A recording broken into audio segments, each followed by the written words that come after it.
jewellery, and pretty weird jewellery at that. This piece is called the Royal Heart, and it consists of a heart made of rubies that's beating in the middle of a gold setting. It's not to everybody's taste. It's quite brash and possibly even grotesque, but there's something quite mesmerising about watching this very hard substance, the ruby, look incredibly soft and flesh-like there in the middle of the brooch.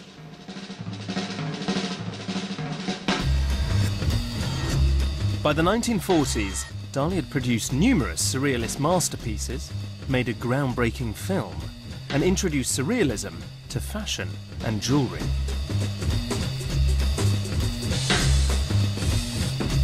The really weird thing is that even though Dali had done all of this stuff to promote surrealism right around the world and make it this incredibly famous and popular artistic movement, the founder of the movement, André Breton, wasn't happy.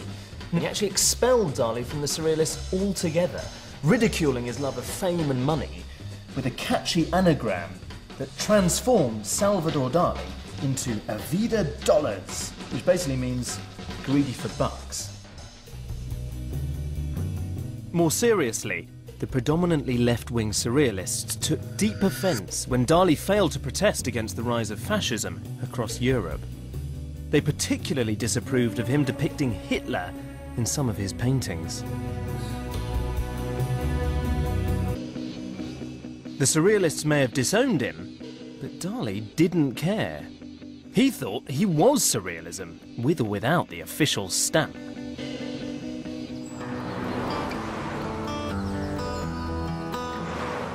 He simply aimed his sights higher and headed to Hollywood, known as the Dream Factory after all. Everybody comes to Hollywood. They wanna make it in the neighborhood. As soon as he arrived, he was in the limelight, throwing lavish, bizarre, and star-studded parties.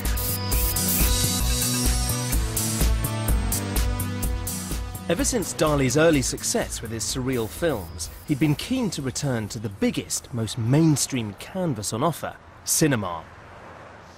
In 1944, Alfred Hitchcock commissioned Dali to design the dream sequences for his new psychological thriller, Spellbound.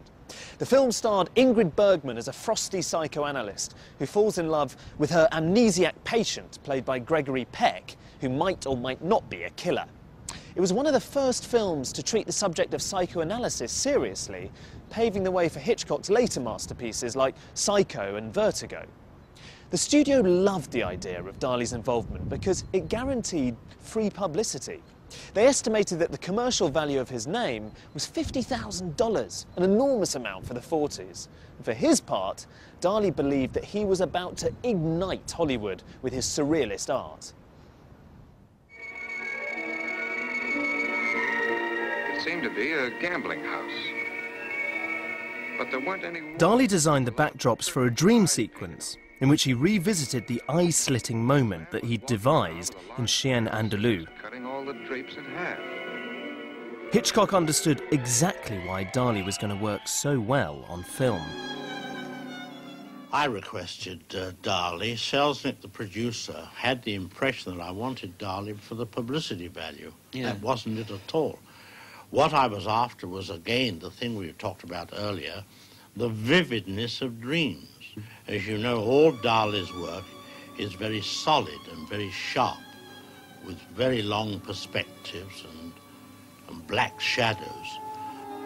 This was, again, the avoidance of the cliché. All dreams in movies are blurred. It isn't true.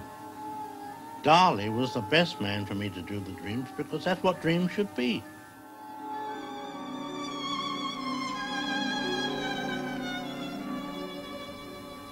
So that was the reason I had Dali. During the filming of Spellbound, Dali met another filmmaker with whom he could collaborate, Walt Disney.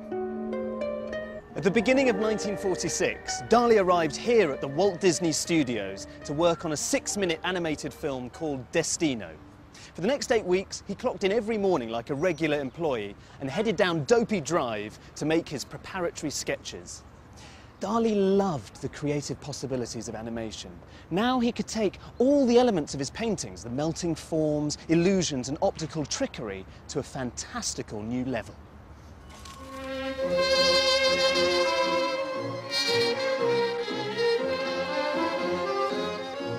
Dali's animation was in fact never made in his lifetime. Instead, his drawings remained here in the Disney archives until 2003, when animator Dave Bossert finally brought Dali's vision to life.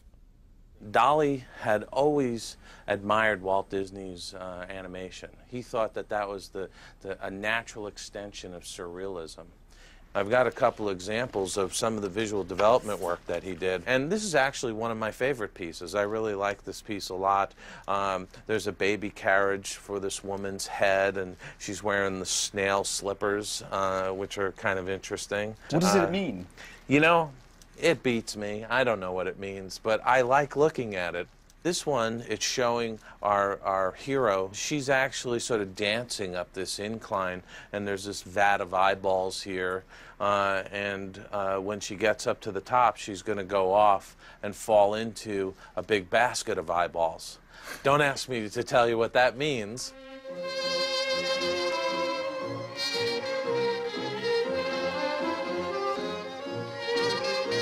Anything like melting clocks or a telephone receiver like a spider, those things are just perfect for animation. Absolutely perfect. They're whimsical, they're fantasy, they're fun. Those are the types of things you want to see in animation. By the 1950s, Dali was the world-famous champion of surrealism and would try his hand at almost anything. As the years passed, his moustache grew ever longer, and his behaviour became ever more eccentric. Like a circus showman, he constantly engineered weird stunts that would attract headlines. One of many was his 12-metre-long loaf of bread. Many felt that Dali was undermining his reputation. They were dismayed that the man who'd created such groundbreaking and influential work was descending into buffoonery. But Dali's antics popularised surrealism, taking it far beyond the elite world of fine art.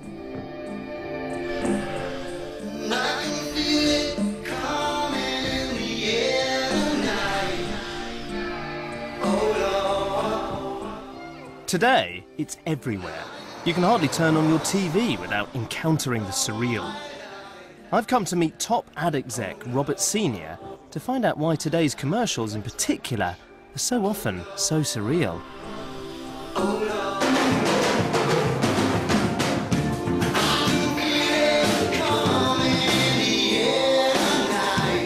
I mean, I just should start by saying I really love that ad.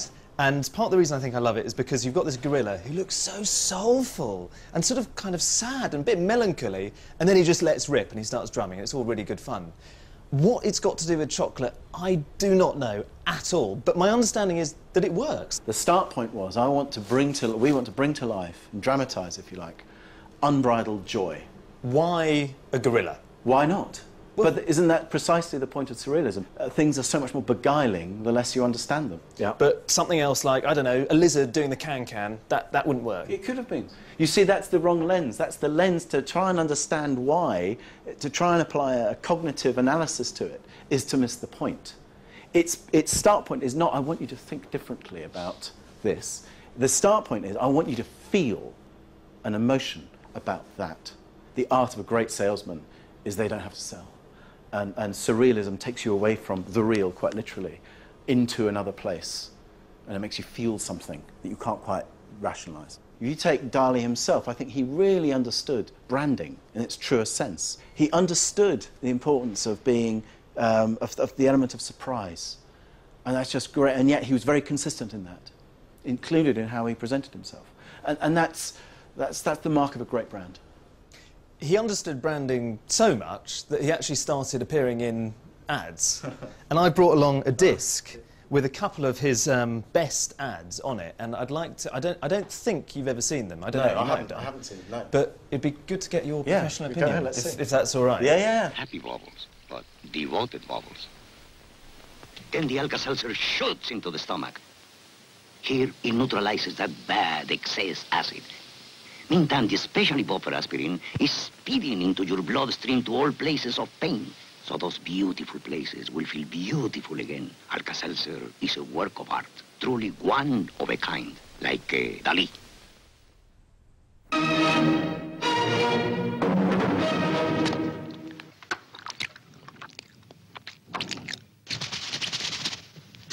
Je suis fou du chocolat lambert. I think the first one for the Alka-Seltzer was genius. It's a magnificently engaging product demo. It's fantastic because it's bonkers. And you have a surrealist being surreal about an incredibly logical piece of science.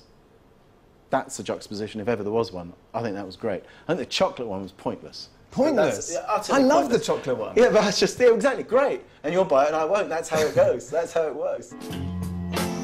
So Dali was more than happy to peddle his own brand of surrealism for commercial gain. Like here, in an advert for stockings. Dali even designed the logo for this incredibly familiar lollipop. Now, I had loads of these when I was a kid, and what I never actually knew was that all the time I was licking a surrealist work of art.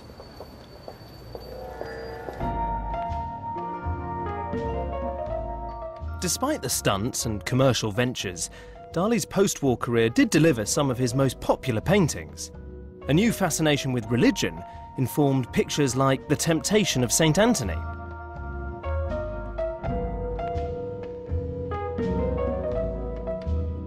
Recalling the imagery of his childhood, Dali fused the Virgin with Gala in his painting, The Madonna of Portligat.